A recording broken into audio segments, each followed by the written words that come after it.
Sugeng rawuh kagem dulur-dulur sedaya. Balik maneh karo aku. Sapa maneh? Karo Mas Brontok. Iya. Lah, dina iki aku ora dhewe, Lur.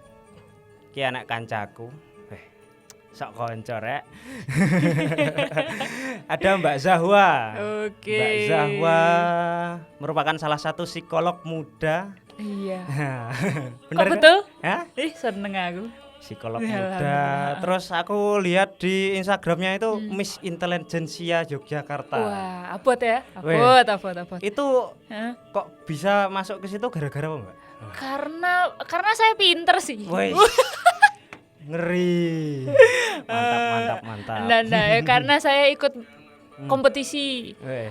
Putri Indonesia Intelligentsia. Jadi itu Putri Indonesia Daerah Istimewa Yogyakarta tahun 2019 dan di situ saya dapat predikat Intelligentsia. Wis, mantap. Soalnya Fafifu was besos ngono lho Mas. Dadi kowe ngundang aku ya gara-gara aku Fafifu was besos to.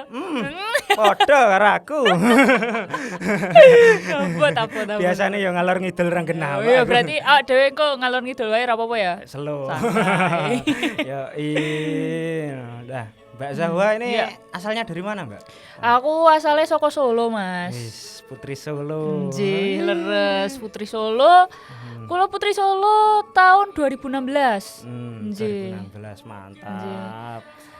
Menawi sampean Hmm? Putra Ponorogo? Lah, kula putrane bapak ibu. Oh iya. Putrane bapak ibu mawon lah. Nah, iki dina iki nah, iki kebetulan ono psikolog. Nah, iki awak dhewe nek ngobrol-ngobrol mengenai permasalahan-permasalahan sekirane ning Ponorogo ki enek apa sih? Nah, ternyata ning Ponorogo iku mungkin dulur-dulur kabeh, tangga-tangga teparu, mbah kancane, mbah bapake, mbah ibune. Lah, iku enek sing dadi TKI. Oke. Akeh ya, Mas ya? Wah, banyak banget. Oh.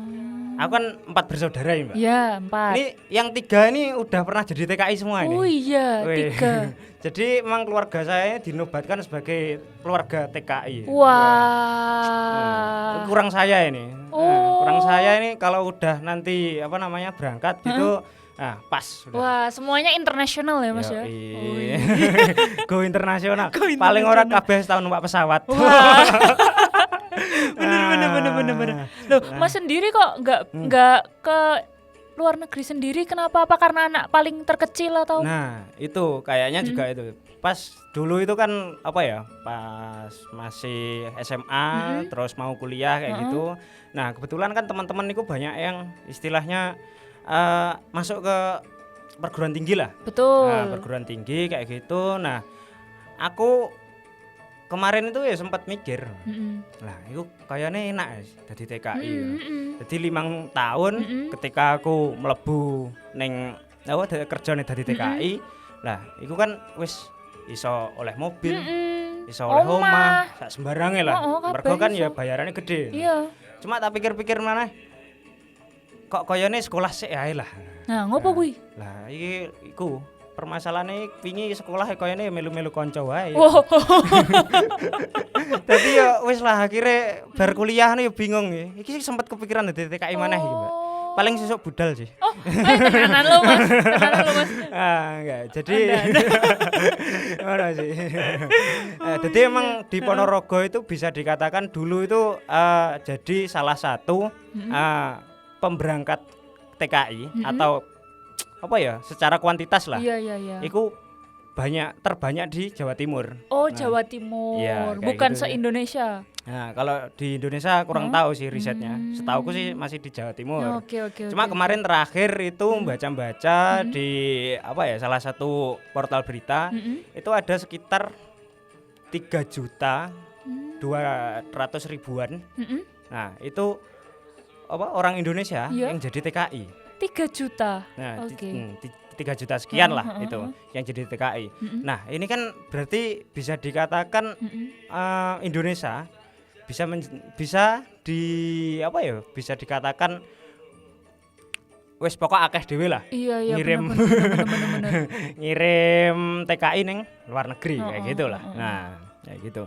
Nah, cuma permasalahannya gini sih, Mbak. Jadi aku yang tak soroti ketika bicara soal TKI kayak gini, itu ada anak-anak. Iya, betul. Anak-anak TKI. Jadi kan orang-orang yang jadi TKI itu karena memang dari apa ya istilahnya lulus SMA, bingung karena nggak ada pekerjaan, lalu karena apa ya tonggo-tonggone, dulur-dulure mungkin bapak ibune pernah jadi TKI, lalu mereka untuk mendapatkan pekerjaan itu mereka dengan apa ya otomatis mungkin langsung lah jadi TKI kayak gitu. Nah, gara-gara itu karena sudah budaya turun temurun kayak Iya, gitulah betul. ya. Nah, itu kan ada yang apa kerja jadi TKI, terus pulang nikah. Nah, habis itu apa mereka punya anak. Nah, karena duit jadi TKI ini tadi udah habis ya. Nah, habis itu nah, mereka berangkat lagi. Oh. Anaknya ini yang bisa dikatakan mungkin dalam tanda kutip Iya. menjadi korban gitu loh. Oh gitu. Iya. Jadi kalau menurut Mbak Jawa sendiri gimana sih dengan problematika seperti itu ya? Oke. Untuk fenomena yang barusan Mas Bronto ceritakan, itu Iya. tuh fenomena yang akhirnya membuka mata saya bahwa ternyata banyak anak-anak yang harus survive. Ya. Weh, akhirnya nganggo bahasa Inggris, Mas. Harus dapat atau harus mampu mencari definisi dirinya ketika tidak ada orang tua di sisinya gitu. Nah, itu. Dan setauku tadi kan aku baca-baca tentang jurnal-jurnal terkait apa anak-anak yang akhirnya ditinggal oleh orang tuanya yang memutuskan untuk jadi TKI TKW gitu toh Mas. Nah, terus habis itu tuh aku tuh cuma bayangke kayak gini. Misal ada orang yang hamil. Ya. Punya keluarga, terus habis itu hamil, terus habis itu balik, anaknya itu udah tuh ditaruh di Indonesia, terus orangnya berangkat lagi ke luar negeri gitu. Atau mungkin orang yang udah punya keluarga di sini, terus habis itu bingung kalau uangnya pemasukan kayak gimana, akhirnya mereka memutuskan untuk keluar negeri. Aku pikir kayak gitu, ternyata juga ada yang udah jadi TKW TKI, balik ke Indonesia lagi, berkeluarga, uang habis, balik lagi gitu. Banyak kayak gitu. Oke. Tapi sebelumnya yang pengen aku tahu tuh, kebanyakan anak itu akhirnya diasuh sama siapa sih, Mas? Kalau setauku sih rata-rata itu diasuh oleh mungkin mbahnya lah, kakek neneknya. Jadi kan karena si anak ini tadi yang bisa dikatakan apa ya, orang tuanya si anak ini tadi loh. Nah, itu kan berangkat, lalu kan siapa lagi yang sayang dengan si cucunya? Iya sih, benar. Selain ya mbahnya sendiri kayak gitu. Terus mau dititipin ke orang lain kan juga bagaimana? Mereka pun tetangga-tetangganya pun dengan kondisi yang serupa juga gitu. Tapi kalau saya lihat lagi di berita ya Mas ya, biasanya suami istrinya yang pergi untuk jadi TKW dan anak itu hanya hidup dengan ayahnya. Itu juga banyak. Ya itu juga ada kayak gitu. Macam-macam Oke. sih sebenarnya kalau masalah apa ya pengasuhannya itu bagaimana, ada yang hanya dengan bapaknya, ada yang dengan ibunya, ada yang dengan mbahnya kayak gitu. Oke. Macam-macam. Cuma kan berbeda-beda pasti kayak gitu ya bener. ketika bicara soal pola asuh di sini.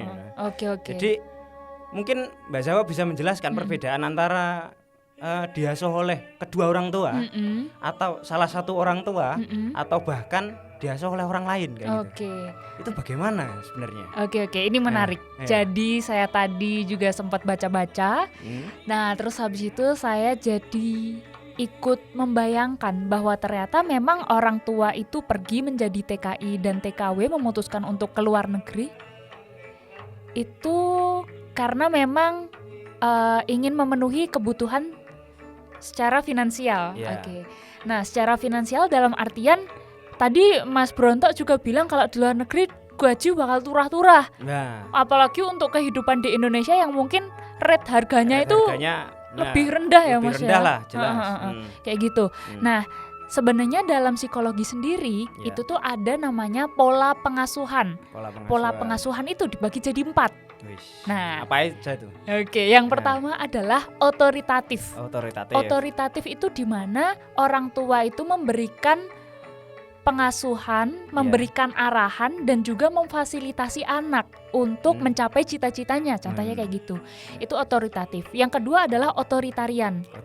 Otoritarian itu adalah ketika orang tua hanya terus-menerus memberikan tanggung jawab atau beban yang berat terhadap anak. Tapi Mas juga ngerasain gak sih? Lah ya. Bahkan gak dilosne kalau otoritarian ini, tapi kayak nuntut terus kayak gitu. Dadi PNS.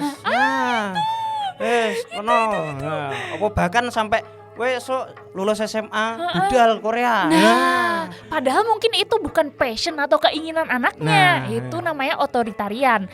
Tadi kita udah bahas otoritatif, kedua otoritarian, ketiga adalah permisif. Permisif itu adalah tipikal orang tua yang hanya memenuhi keinginan anaknya, atau kita sering dengernya adalah memanjakan. Nah, pola yang permisif inilah yang seringkali terjadi di pola pengasuhan keluarga atau anak yang orang tuanya TKI maupun TKW, Mas. Karena Mas mungkin juga pernah ngebayangin gak sih ketika orang tua udah punya gaji yang besar di luar negeri, anak pengen apa? Neneknya gitu kok kayak lho, anaknya ora gelem sekolah gara-gara duwe motor kayak gitu. Nah, iya gak sih? Nah, yang sering kan memang seperti itu. Ya istilahnya apa ya, konco-konco itu pokok gengsi terus lah. Nah, itu. Pokok montore kudu HP. Iya. Kanca-kancane jajakne. Iya. Oh, kayak gitu juga. Ya kan karena memang dia tidak ada ruang di rumah, pada akhirnya kan terus ning jopo tuh, Pak. Oh iya bener. Mencari istilahnya apa ya, tempat kasih sayang yang lain gitu. Oke. Nah, itu permisif tuh, yang kayak memanjakan anak. Akhirnya mungkin tabungan orang tua kita yang di luar negeri itu udah habis duluan gara-gara si anak ini udah pengen banyak banget. Macem-macem gitu ya. Macem-macem. Permisif yang keempat adalah neglect atau cuek. Pengabaian. Wes sekolah ra sekolah karepmu, mangan ramangan wis mbuh, sing penting aku wis ngirim duit neng mbokmu, neng pakmu, neng mbahmu, wis karepmu. Nah, itu. Lah kuwi sing jenenge dilosne kuwi. Itu namanya neglect. Nah, neglect. kalau Mas Brontok sendiri sebagai orang yang mungkin berasal dari Ponorogo. Nah, itu kalau tipikal anak-anak atau pola pengasuhan di lingkungan Mas Brontok itu seperti apa sih? Kalau pola pengasuhannya sih lebih gini sih, ada. Jadi saya punya adik gitu. Nah, adik saya itu punya teman yang orang tuanya ya atau ibunya itu jadi TKI gitu ya. Nah, di rumah itu bahkan dia bisa dikatakan apa ya, malah jadi tukang masak kayak gitu. Terus habis itu apa ya, semua keperluan bahkan bapaknya kayak gitu yang nyiapin dia juga. Kayak gitu. Ya dibebankan apa ya, tanggung jawab walaupun secara umur itu belum, ya masih SMP lah. Nah, kayak gitu. Modelnya kayak gitu. Ada juga yang maksudnya itu tadi yang apa ya, istilahnya dimanja banget. Dimanja banget, pokok njaluk apa-apa kudu diwehi dan lain-lain. Lah, ketika mereka ikut ketemu sama istilahnya lingkungan yang baik. Nah, lingkungan yang baik mungkin ketika SMA masuk organisasi, lalu dia itu apa ya, istilahnya kumpulnya ambek kanca-kanca sing seneng sinau kayak gitu. Pada akhirnya privilege tersebut itu dijadikan sebagai apa ya, ya wis keuntungan bagi dia. Arep tuku buku aman, arep nyanti-nyanti, arep melu seminar dan lain-lain aman, workshop aman. Pada akhirnya untuk melaju lebih cepat itu lebih enak. Tapi di sisi lain ada juga yang masuk ke geng-geng motor. Geng-geng motor. Yang suka balapan itu? Nah, balapan kayak gitu. Ya udah, larinya pokok ke arah mungkin nyari motor yang istilahnya boys lah. Terus habis itu apa ya? Buat ngoprek motor sak sembarang-barangnya dioprek kayak gitu. Nah, kayak gitu pada akhirnya kan berbeda-beda outputnya kayak gitu sih. Kalau di lingkungan saya kayak gitu. Nah, berarti memang bermacam-macam ya, bervariasi ya. Bervariasi banget kayak gitu sih. Oke. Nah, ini Mas yang menarik juga. Mas pernah nggak sih ngebayangin kenapa anak itu kalau dikasih uang, kebanyakan mungkin yang manja itu tipikal dia yang akan ngeluarin duit sesuka dia atau ngeluarin duit kayak jor-joran banget untuk kesenangan dia. Nah, itu menurut Mas kenapa deh? Lah, itu nek Kalau aku sih karena memang di rumah itu bisa dikatakan ada yang perhatian. Iya. Kalaupun pengen sesuatu ada yang ngerem, katakanlah. Nah, ketika orang yang istilahnya orang tuanya nggak ada ini tadi dalam tanda kutip di luar negeri gitu ya. Ini kan nggak ada yang ngerem gitu loh. Kehidupannya selama 24 jam itu bisa dikatakan tidak terlalu terkontrol. Oke, benar. Mungkin telepon hanya seminggu sekali, kayak gitu sih. Iya. Nah, bahkan kalau udah terlanjur nyaman bisa sebulan sekali kayak gitu kan. Nah, hanya yang penting istilahnya piye ya? Ya wis, penting tiap bulan ngirim duit. Ngono wae. Iya.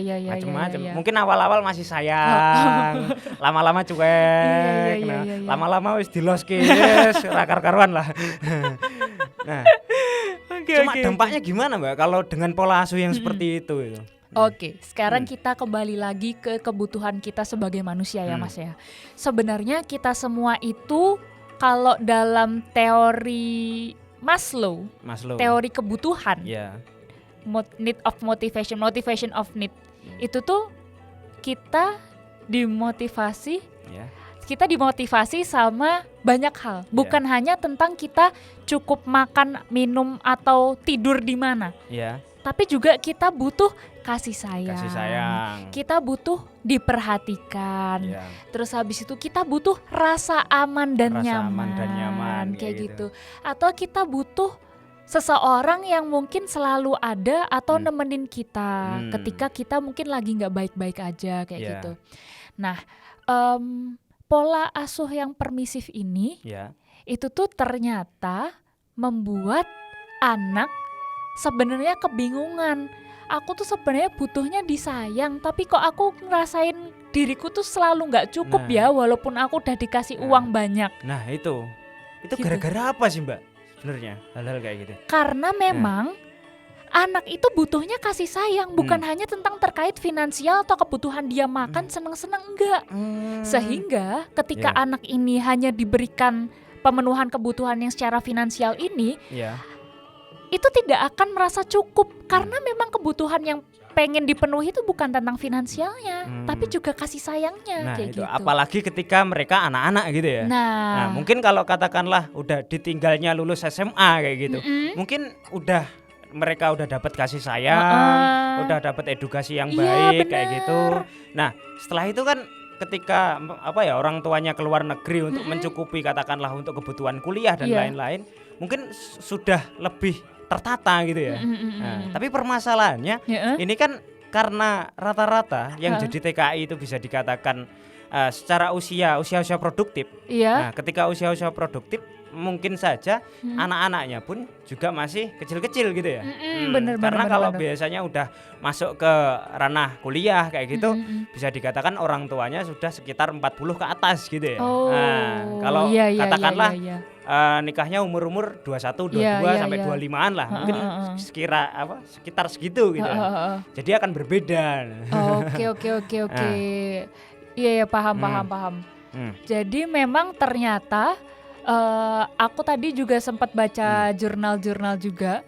Salah satunya adalah terkait eksperimen atau penelitian ini tuh membandingkan anak yang ditinggal orang tuanya ke luar negeri sama anak yang enggak gitu ya. Dan juga membandingkan satu anak ini antara waktu ditemenin sama ditinggal tuh ada perubahan enggak gitu. Nah, itu. Nah, ternyata Thomas memang cukup banyak dampak yang dirasakan oleh anak-anak, terutama ketika anak tersebut tidak diberikan atau tidak mendapatkan pengasuhan yang baik. Salah satunya adalah kenakalan di sekolah.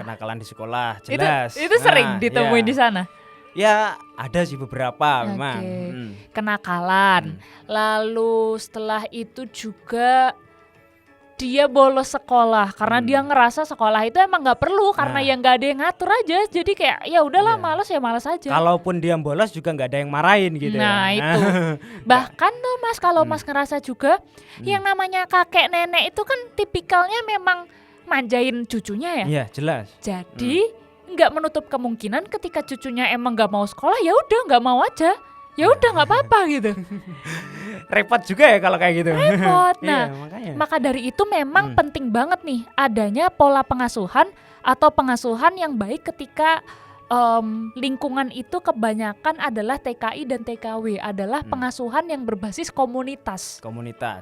Jadi di situ yang mengasuh bukan hanya tanggung jawab kakek neneknya saja, tetapi juga tetangganya juga ikut andil, tetangganya juga ikut berpartisipasi, atau orang tua atau wali murid di sekolah juga ikut notice atau aware atau sadar bahwa kayak kok ngene, kok beda ngopo kok ra tau sekolah neh ngopo kayak gitu. Jadi nggak hanya tanggung jawab keluarga aja, tapi juga orang kolektif di sekitarnya, gitu ya, bisa kolektif kayak gitu. Nah, kalau di sana sendiri apa sebenarnya udah ada sistem yang kayak gitu, Mas? Kalau kayak gitu bisa dikatakan kalau terstruktur ya, sistem yang terstruktur kayak gitu belum sih. Belum ya. Cuma karena mungkin hanya sekedar pertanyaan-pertanyaan yang ya terbesit gitulah, katakanlah harusnya dia itu sekolah gitu loh. Oh dunia waya iki sekolah cacah iki. Cuma kok sering ning warung. Nah, sering katakanlah bolos kayak gitu. Jadi kan ya cuma pertanyaan-pertanyaan kayak gitu, terus ketika memang akrab kayak gitu, ya diajak ngobrol. Sebenarnya ono apa sih? Kayak gitu. Nah, ada hal-hal yang cuma orang-orang kayak gini juga enggak banyak, Mbak. Nah, itu permasalahan. Bahkan mungkin bisa dikatakan karena orang desa itu bisa apa ya? Pas-pasan ya hidupnya itu. Kalau memang dia itu cuma petani, apalagi buruh tani, ada juga yang cuma jadi tukang kayak gitu. Nah, mereka kan sudah repot ngurusi uripe dhewe lah. Iya. Lah untuk ngurus apa ya? Tonggone anake sopo kan ya wis repot dhewe. Jadi kan ngapain aku ngurusi wong liya? Wong uripku wis ngene. Permasalahannya samane diurusi kok malah mbokne ngamuk-ngamuk repot maneh. Nah, dicelatu lah apa lah. Iku dipaitu lah apa lah wis. Iya. Ngurusi uripe wong lho, uripe dhewe lho, urusan dhewe. Ngono-ngono kan. Iya. Cuma kan dari apa ya problematika ini. Tentunya si anak ini karena merasa kurang kasih sayang, apa bisa dikatakan hal-hal kayak gini nanti menjadi trauma sih, Mbak? Menjadi trauma atau enggak sih, Mbak? Oke. Nah, sebenarnya aku juga sedang melakukan penelitian tugas akhir. Itu terkait adverse childhood experience. Mas, anggo bahasa Inggris, Mas. Jadi adverse childhood experience itu adalah pengalaman ketika kita masa kecil yang itu tidak mengenakan. Nah, menurut Mas nih, yang membuat kita trauma waktu kecil itu apa aja? Nek aku sih digetak ibu. Digetak, terus? Mungkin hal-hal yang seharusnya bisa aku miliki. Katakanlah aku ketika pengen dindek terus. Terus ketika aku melakukan sesuatu, nah itu direm terus tanpa ada yang ngegas kayak gitu. Oke. Hal-hal kayak gitu menjadikan aku ketakutan gitu sih. Lebih ke arah sana sih. Cuma itu waktu kecil sebelum tahu permasalahanku ya. Tapi ketika udah tahu ya oke lah, coba pelan-pelan dihilangkan trauma-trauma yang sebenarnya juga kecil lah itu. Iya. Cuma dampaknya juga lumayan ya. Oke.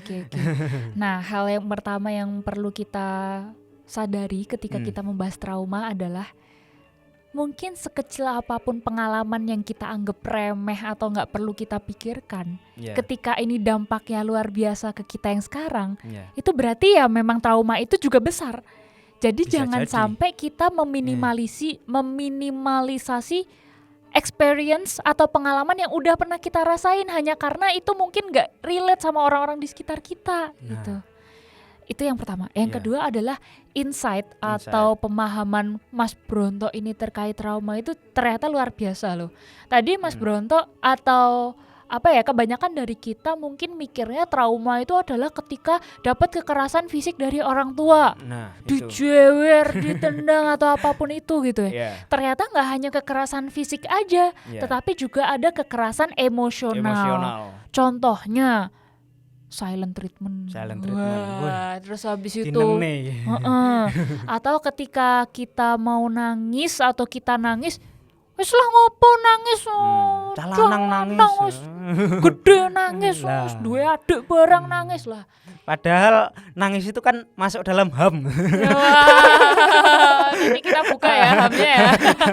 Hak asasi manusia salah satunya itu yang paling bawah itu nangis. Boleh nangis. Itu baru tak revisi itu.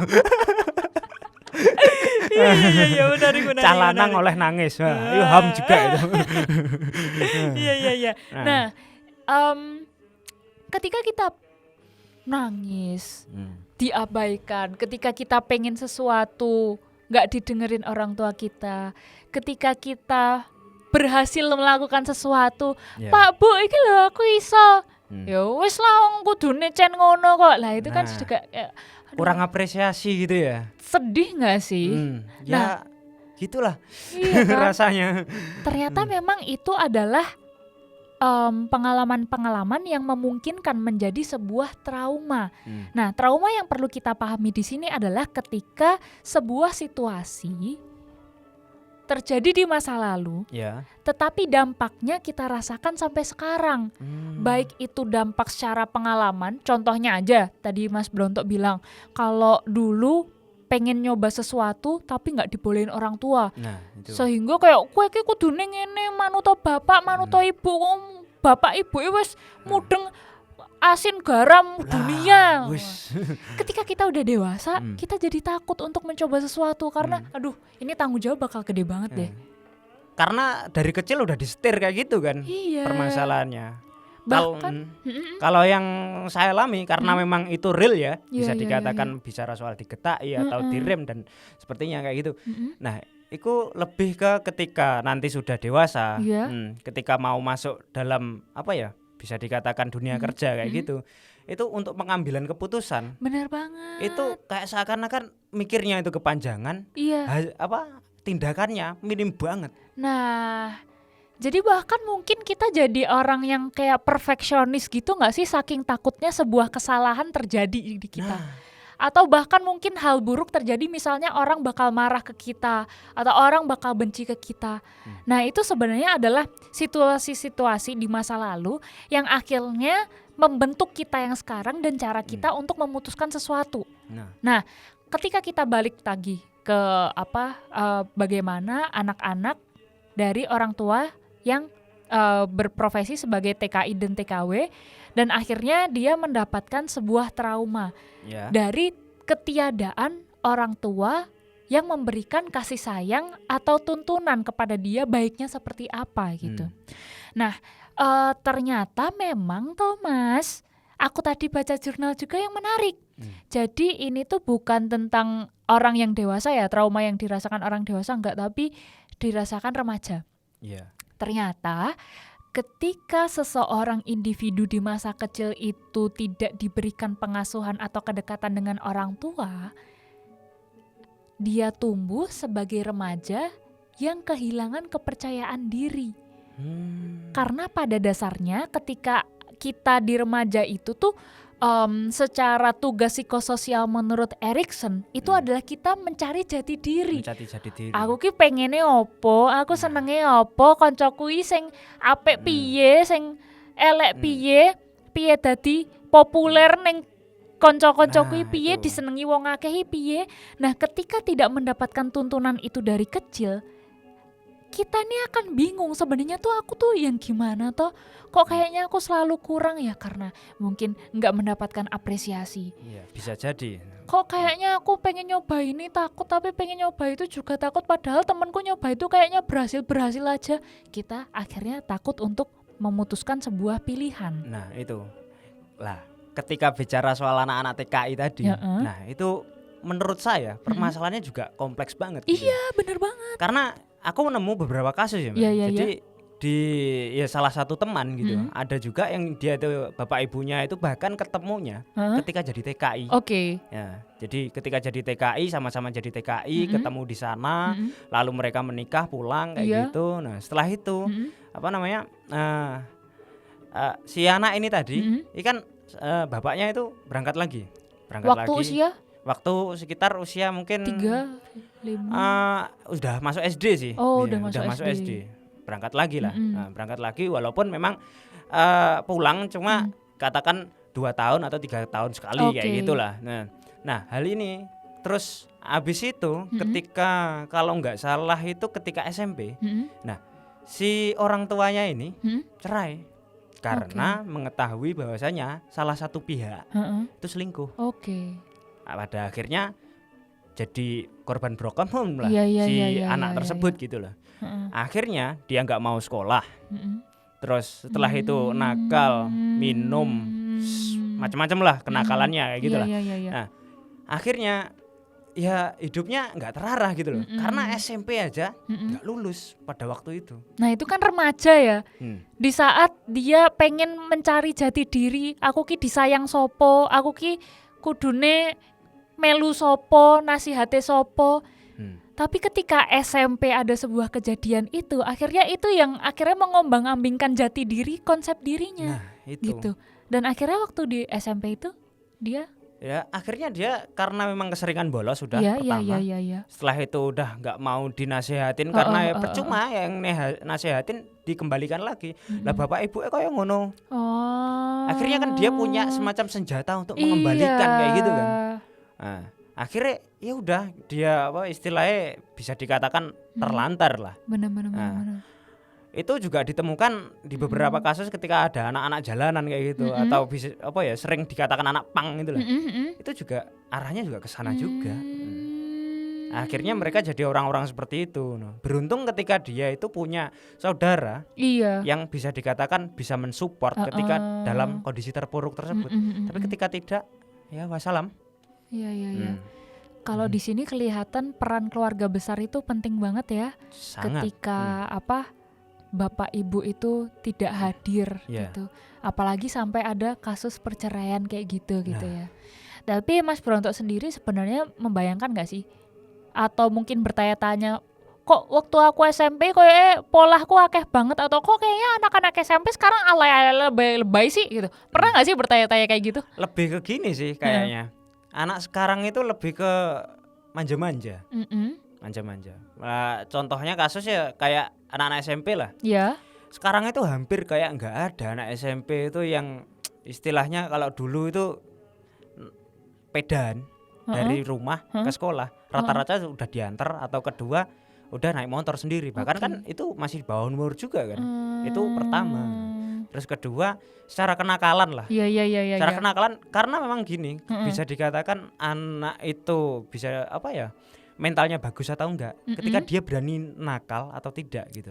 Nakal dalam artian yang positif gitu. Iya. Kalaupun dia itu bolos untuk ben-benan itu kan enggak masalah sebenarnya. Iya. Karena produktif juga ya, walaupun memang mungkin beda dengan akademis sekolah gitu ya. Bolos untuk pramuka kayak gitu.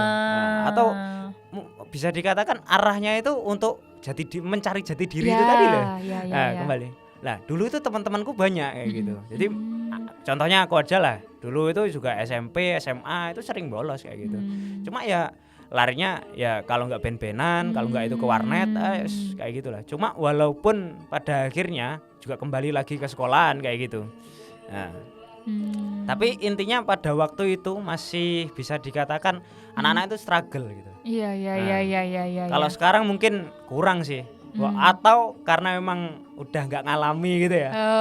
Mungkin beda. Iya. Repot juga sih.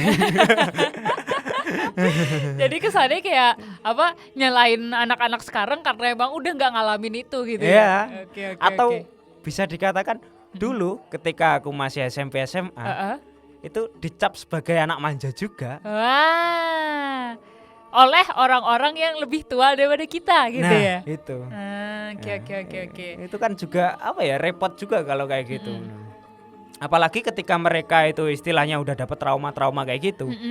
Ada salah satu temen itu juga yang bisa dikatakan dia itu sampai gagap untuk berbicara.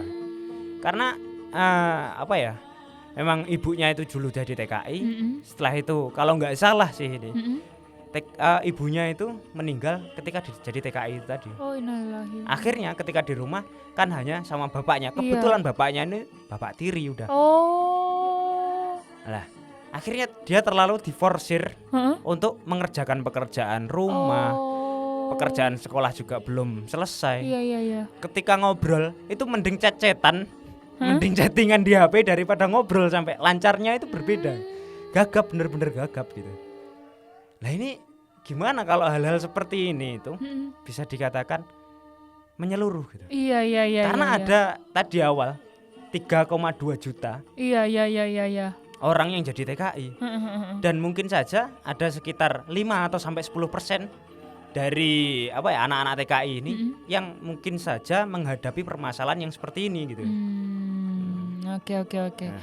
Ketika kita memang melihat fakta ini lagi, ternyata memang tidak hanya sisi akademis saja ya yang menjadi problem atau masalah dari anak-anak yang orang tuanya memilih untuk bekerja sebagai TKI TKW dan tidak memberikan pengasuhan yang mungkin dibutuhkan oleh anaknya. Iya. Akademis, emosionalnya jadi tambah emosi atau apapun itu. Kepercayaan dirinya juga. Nah, sehingga yang perlu kita pahami di sini memang ternyata pengasuhan itu sangat penting bagi anak. Karena bukan hanya anak diberikan makan enak, motor, jajan ini itu bisa, tapi keberadaan orang tua ini loh yang diperlukan. Nah, tapi jadi pertanyaan juga nggak sih Mas, ketika orang tua kan emang udah jauh, terus gimana dong cara pengasuhan yang baik? Nah ini kan jadi pertanyaan gini, kadangkala kan mereka itu ketika jadi TKI dengan niat mulia juga kan. Iya. Karena memang bahkan ketika bicara soal TKI, bahasa kerennya itu mereka dinobatkan sebagai pahlawan devisa. Benar. Karena memang mendapatkan uang dari sana, dari luar negeri, lalu dikirim ke Indonesia. Nah dari situ kan juga baik. Apalagi yang bahkan tujuan awalnya lagi ya hanya sekedar untuk mencukupi kebutuhan gitu. Benar. Dan ketika si anak ini walaupun bapak ibunya ada di rumah, ketika itu kekurangan juga akan menjadi masalah lagi sebenarnya. Ini kan seperti memakan buah si malakama lah. Wah, apa tuh artinya? Jare wong-wong sih angel dipilih, Mbak. Podo Iya. salah. Iya. Ketika memang akhirnya orang tua memutuskan untuk menjadi TKI ataupun TKW, akan lebih baik bagi anak untuk masih tetap merasakan keberadaan orang tuanya dengan cara apa? Keberadaan komunikasi ini.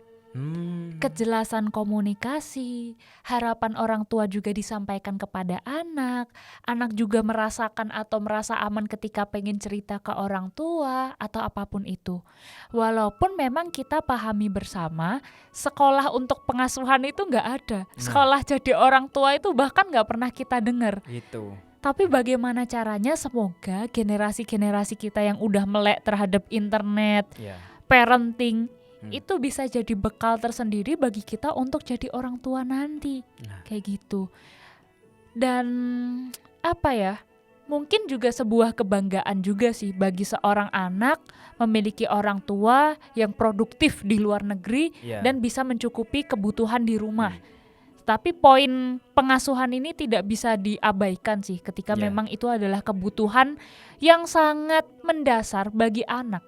Apalagi tuh Mas kalau dipikir-pikir, yang namanya manusia ini 0 sampai 6 tahun itu adalah golden age-nya. Nah, itu. Jadi sebisa mungkin tuh keberadaan orang tua emang penting banget di sini. Harus ada di sisinya gitu ya. Iya. Nah, ketika memang tidak ada, kita akhirnya berfokus sama yang ada di Indonesia ini, yaitu kakek nenek atau keluarga, saudara yang lain lah. Nah, bagaimanapun orang tua ini masih tetap memberikan pola pengasuhan yang diberikan kepada kakek neneknya. Bah, anakku pengen tak ngenek ke gitu. Jadi sinkron tuh maunya orang tua apa, kakek nenek juga paham. Jangan sampai kakek nenek hanya memanjakan yang akhirnya jatuh ke pola pengasuhan permisif tadi.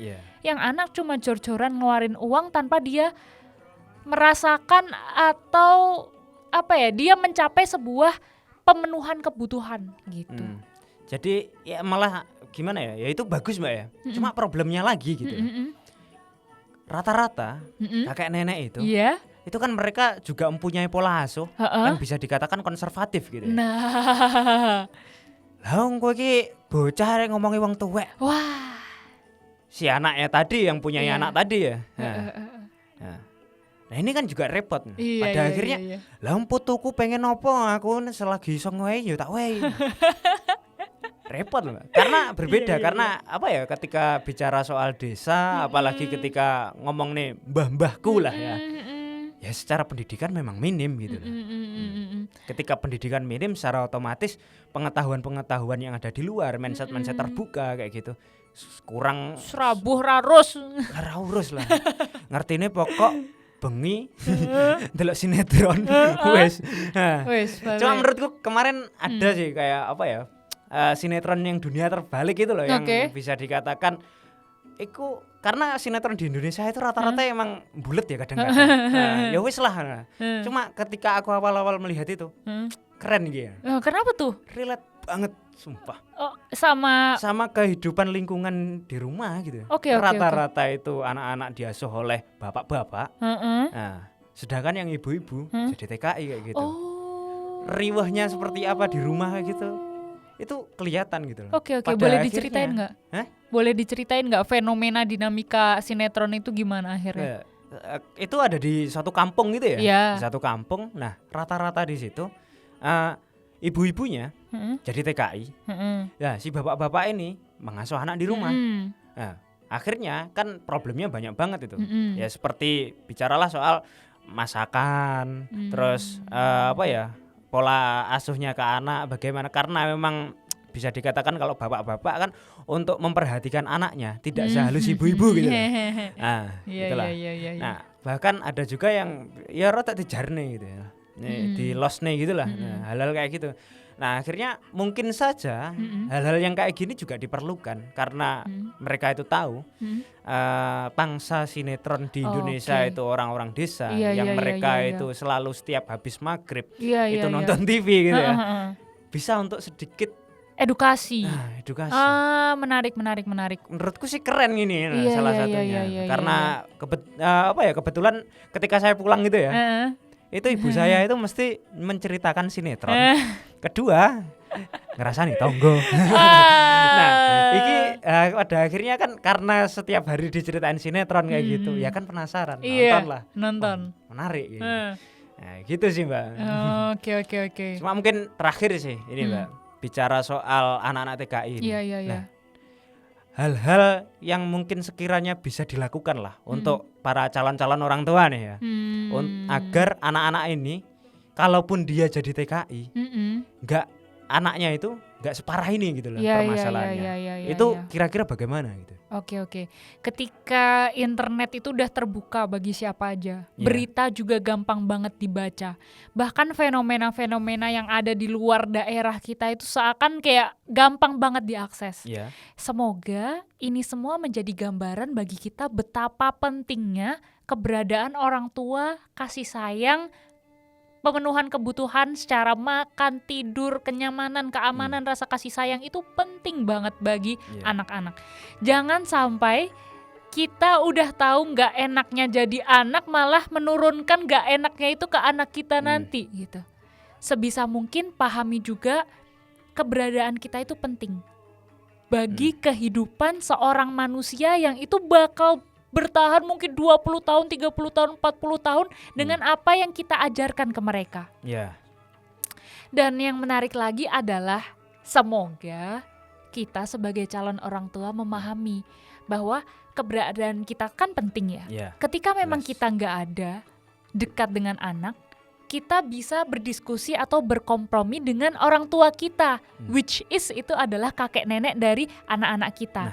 Untuk memberikan pola asuh yang sama, untuk memberikan aturan yang sama. Kalau jam segini belajar, kalau jam segini nggak boleh main handphone, itu harus sama antara kita sama orang tua kita. Dan ini jadi harapan juga ketika mungkin kita memahami bahwa orang tua kita lebih melek pemahaman lah, edukasi daripada mungkin kakek nenek kita kemarin gitu. Ya semoga keberadaan orang tua, kakek nenek atau suami ataupun istri kita yang dekat dengan anak ini bisa jadi support system atau wali yang diharapkan dapat memenuhi kebutuhan anak-anak kita nanti kayak gitu.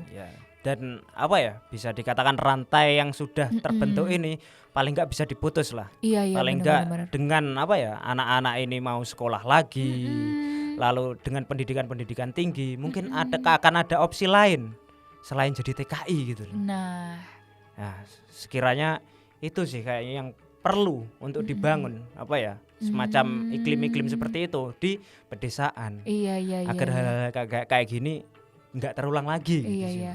Harapannya memang masyarakat Indonesia bisa berdikari sendiri ya Itu. dengan usahanya, dengan kemampuannya.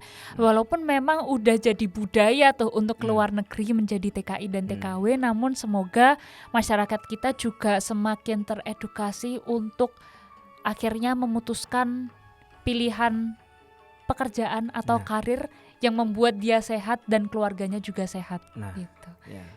Ya udah, terima kasih Mbak Zahwa.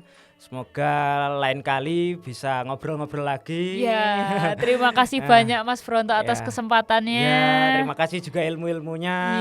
Saya merasa agak pintar ini setelah ini. Iya, bisa. Terima kasih. Terima kasih. Ya.